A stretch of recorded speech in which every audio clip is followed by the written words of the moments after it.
In this episode of Create Colonies, we do a little bit of work on our town and use Create to automate sand and gunpowder. Hey there everybody, welcome back to Create Colonies, and today we're gonna be doing some work on the town because I need to make sure that this university gets done. Also, we've got a couple other buildings here that we're trying to get upgraded, like this one over here, the Enchanter's Tower. We're trying to get this one upgraded. I think we're doing that one over there. Yeah, and there's another building that we need to build, the bakery, this one.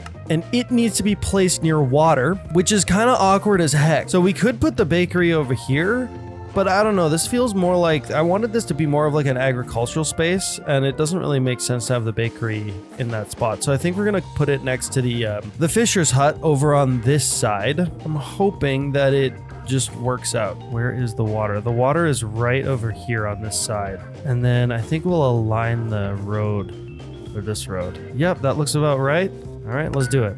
Boom, a bakery, build it.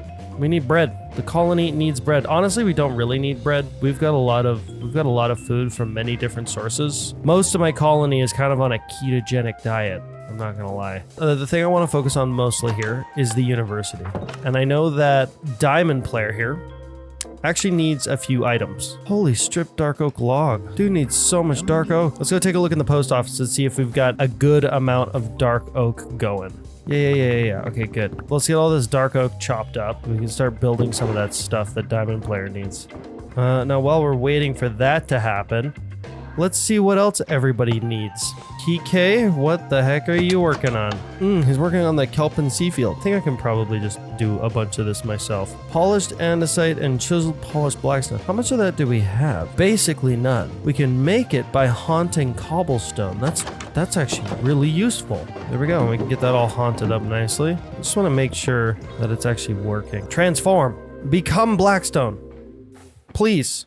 Yes, good. It will take a little bit of time for that to happen, but we also have a bunch of this stripped dark oak log ready.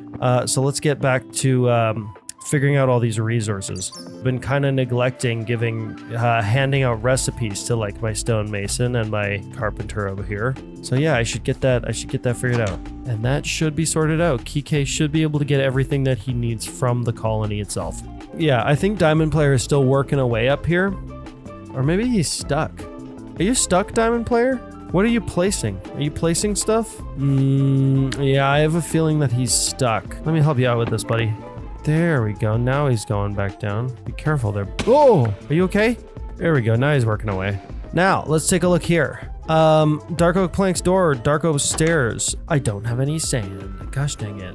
I already used it for all my explosives. Yeah, you see I've got 1,000 TNT in here. And actually, you know what? One thing I should probably do is I should get my rusty bombs. I want most of our rusty bombs to end up on the ship. I'm not gonna put them into these just yet because I'm kind of scared of that. I'm gonna stick them all in these barrels at the back. All right, so far, we've got a whole large chest and a bit of rusty bombs for our system here, but we're still actually low, and we just need some more sand. I'm thinking that I need quite a bit of sand, and it's not exactly hard to make a sand making machine. Oh, and look, we've got this little room over here all ready to go. Oh, that's fantastic. We're gonna need to move our power down this way, but lucky for us, we've got power ready to go. Now let's see, what's the best route to get to sand? There's regular old sand. Sand is going to come from crushing gravel. The gravel is going to come from crushing cobblestone. Pretty straightforward. Oh. See that? It's overstressed. The unit is overstressed because... I don't know if I've ever pointed this out before in the video, but like I feel like I keep cutting it out. But this machine over here, this right here, it keeps breaking. It breaks over and over and over and over again, and I can't seem to figure out why it's doing that. I think it's probably because it's right on a chunk border. That's what I'm guessing. Honestly, I have no clue. There we go. That's working again now, which is great. We need one more pair of crushing wheels, unfortunately. Okay, there we go.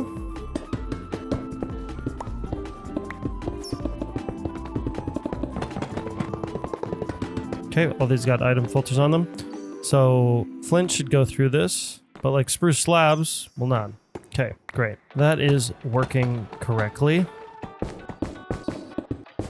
We're gonna need a spruce drawer. And we have this very simple, very clean little system right here where we're basically taking cobblestone, crushing it into gravel right here, crushing it here into sand and clay and flint. And then we're filtering the flint and clay out right here, removing it all from this belt line. And then the belt lines all consolidate into this one spruce drawer, which will hold all of our sand. Easy peasy. Now we just need to power the dang thing.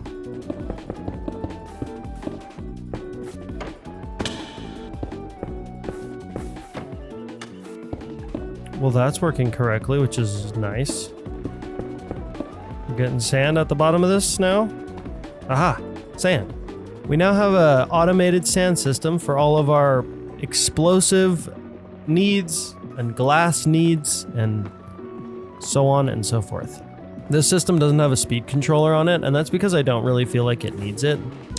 It can just be the speed that it's currently at because it's already produced 500 sand. So it'll make more than enough sand for our uses. Well, sand machine up and running. We can get back to focusing on the colony. Man, this place is so much cooler now. Let's get back to focusing on the town and seeing what our builders need to get some of this stuff done. Quite a lot of stuff. I think some of this is already being made by our colony. Cream brick and chisel polished blackstone. Oh yeah, right, blackstone. There we go, we got a ton more blackstone now. Boom. That's everything that Jacob needs. Jacob, you're sorted. You, Kook, are working on the Enchanter's Tower, I see. Okay, there you go, Kookamungan. You are 100% supplied, easy peasy. Diamond Player, I thought I gave you everything you need. What? Okay. Diamond Player, you're good to go. You got everything. Better stay that way. All right, I think everybody's supplied now. That was actually pretty quick. We're working on the Enchanter's Tower up there. We're working on the kelp farm. We're working on the graveyard, getting that up to level 3, which will be nice. And then the university, which is like 80% done and feels like it'll take just an eternity to complete. All right, and when most of those builds are finished, I'm thinking we're gonna upgrade this bank of homes back here. I also want to put some homes right here to cap this this edge of the village. We've got that place over there. Maybe we do some homes along here as well. We're gonna need more homes. I want to get up to 150 people. And besides all that, I think our colony is... I think it's good to go. I think it's good to go for the next little while. Now we just need to do some, we just need to engage in some other important business. We need to go down into our vault and think about a new factory. That's right. And it's actually going to tie in with this, the sand. We made the sand factory and we're producing a lot of sand, which is great. And it actually runs quite nicely. And I could put a speed controller here and make this thing faster if I need to. And we're going to find out if I need to by basically building the next part of this factory, which is going to be gunpowder production. Now, I'm already producing a lot of gunpowder, so this is really more a supplemental thing than it is going to be a proper gunpowder farm. What we need to do is we need to automate potion of harming and then cinderflower. Cinderflower is easy because it's literally just netherrack that's ground up, and we can get a lot of netherrack really, really fast. So that doesn't really matter. What matters most is getting the potion of harming done. Let me try to lay this out. Okay, so here's how this is gonna go. It's kind of a nightmare. Netherwort and regular water is going to make our awkward potion. Spider Eye and the awkward potion is going to make our poison potion. And the poison potion and our fermented spider eye is gonna be what makes our potion of harming. And then our potion of harming with some cinderflower is what's gonna get us the gunpowder. Now, I think I could make an automated system for our fermented spider eye, but I don't think I'm going to do that. And the reason why I don't think I'm going to do that is because I have a limited supply of all of these resources, like the spider eyes. So I want to make sure that I'm splitting my resources properly and not having them all turn into fermented spider eyes or something like that. All right, so first off is water and netherwort. Oh, and it's a heated blaze burner too. Oh no. This is going to be our water, and then it's going to be our awkward potion, and then it's going to be our potion of poison, and then it's going to be our potion of harming. All right, just like that. Now, hopefully we can make this work. There we go, easy as that. We're getting water. Now this water we're gonna have to mix into an awkward potion. And we're also going to need a blaze burner that is heated, which actually we could do with lava. We're gonna be taking this underground. I think we're gonna have our mixers here. Our hot boys are gonna be placed right here, here, and here. I don't think we need one for the last one. We added this line of lava here so that we can power a few of these blaze burners down here that are currently working. Okay, I think I got this. We got these 3 chests in front here, and they're for all of our extra items, like the spider eyes, the nether wart, and the fermented spider eyes, which we're going to be providing this machine manually because first of all, I don't think they're actually going to need a ton of these items. This one right here, we need to differentiate this line from water and an awkward potion, right? What I'm probably gonna do is I'm gonna make awkward potions first. It should make an awkward potion, it does. And now I need to extract the awkward potion, but in order to do that, I actually need a bucket. Do I just need a glass bottle of it? I'm hoping that tells this system that I only want awkward potions out of here, and I guess we'll find out if that is the case, because it could also pull water out of here and I don't want that. Yeah, we are getting awkward potion in here. So I think we're good.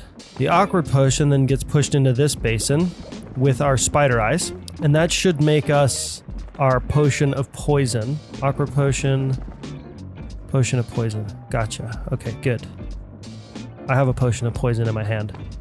I'm gonna put that potion of poison right here. It should only pull poison from this basin. Perfect. Perfect, perfect, perfect. This barrel is going to be filled with fermented spider eyes, which is what's going to give us our potion of harming. This is a far different system than anything that I've done before. You see, if we look at any of my other machines, most of it is just crushing and washing. Crushing, filtering, and washing, I guess, because you're filtering out the items that you need, washing those items, and then like extracting those, washing them again, or cooking them or something like that to get what you want. And that's really like, that's mostly what Create is. It's actually simpler than it might seem on the surface. The hard part is really the logistics. And by logistics, I mean like working out like where you're going to have belts and like how many of the item you want to make at the end. Things like that. This system is significantly different than anything else I've done before. I need some fermented spider eyes. The fermented spider eyes plus the poison should make us potions of harming. Oh, dang it. Okay, that's not... Now I'm gonna have to extract this from here. Oh, I can do that pretty easily. To be honest, I could have just connected the pipes together, but... I'm almost done anyways. Yeah, it's empty. Perfect. If we combine that with the crushed netherrack, which I'm going to make a system for, that will make us gunpowder. All I need is a couple crushing wheels. Okay, so that's working like I want it to. This unit right here is going to be crushing up a bunch of netherrack, which is then going to be entering this depot right here, which is going to be hit with potion of poison. Wait, what? Oh, this is still filled with potion of poison. Oops. Man, oh man. Okay, so if I put some netherrack in here, should get crushed, turned into gunpowder. Oh, wait a minute. I think if I just have a straight mechanical belt, it should work. Yeah, that works. And there we go, we're making gunpowder now. If I want this machine to be running properly, I need to fill these buckets with spider eyes, fermented spider eyes, and nether wart. The only thing we're actually going to need is the mushrooms. I wonder if I can use a mechanical saw for that. Okay, can I grow mushrooms just anywhere? No. I can grow them on podzol though, which is good to know. Okay, please work. Nice. I wonder if we could actually make this mushroom cutting system a little more automated. If I did that, and then I had a deployer. So if we did something like that, and then we just filled this up with a bunch of mushrooms, they should place right there. Now all we have to do is hook it up to some power. Cool. Oh, wait a minute. My deployer actually needs to go here. A horde? Great. A freaking horde. You gotta be kidding me. Did they build that? That doesn't look very huge to me. Where are they all? Aha! They've all emerged. Look at them all. Oh my gosh. Get them. Get him, pal. Oh, I guess it's my job then. Fine, well, thanks so much for your help, jerk. All right, back to what I was doing. Okay, here we are. Now, I should just be able to do this. Cool, this is gonna be pretty quick. I could even do something like that. Shoot here, I shoot here. Barrel, barrel. That's nice and quick. And it was easy to produce too. Yeah, look at that go. I can just sit back and relax while my inventory fills up with mushrooms. All right, how much did we get? Ooh, a lot. Actually, I could use this to automatically cut down any kind of tree. I don't know why I haven't made one of these sooner. You know, sometimes it's the little things that I do on a whim that end up becoming the most useful. Here's all the spider eyes and the fermented spider eyes, which we can also make a bunch more of. If I fill these barrels, that'll last me a really long time. 'Cause yeah, it looks like it takes one fermented spider eye to make a whole potion of harming, which is actually awesome because that means we're getting, I think we're getting 4 potions per item, which is 1 more than we would normally get. Now we just need to fill this up with netherrack. So now we got sand and gunpowder right here being made. We can just let this run indefinitely. I love that, a new system. Now, what we could do is we could actually turn all of our stuff into TNT, but I'll be honest, looking at that pattern for shaped crafting looks like just a pain. Automating this crafting recipe would absolutely suck. Our brand new factory is actually operational. It does need a bit of remodeling though, I will say. All right. There we go, it's all lit up. This system is actually, I think it's a lot faster than our mob farm for gunpowder, which is really nice. If I had access to a lot of melons, which I don't because I don't have a melon farm, I would have done potions of healing instead, and then turn those into potions of harming or potions of strength or whatever it is, and then turn those into potions of harming. But this is the only system that I had access to a lot of items for. So that's why I did it this way. If you have access to melons, I highly recommend doing it the other way because then you'll have potions of whatever it is, strength or something, as well as gunpowder. I was a little bit worried for a while about not having enough gunpowder, but now I'm not. Not in the slightest. You guys let me know in the comments if I need to automate anything else. Maybe redstone, maybe? I don't know if I've ever just like walked with you guys through the village, but it feels so good now. Honestly, my gosh, the trees did such a made such a big difference. These made such a big difference. The roads, which I didn't have in for the longest time, and now I have pretty much completed all of them. They're looking really good. The whole town is just fantastic now, man. I think that's the end of the episode. I think this is going to be a short episode. But thank you guys so much for watching. I'll see you in the next one. And let me know in the comments what my next goal should be. Because I'm not gonna lie, I'm starting to run out of ideas. I've got my plans to take out TV's village, but I don't want to do that just yet. Because, you know,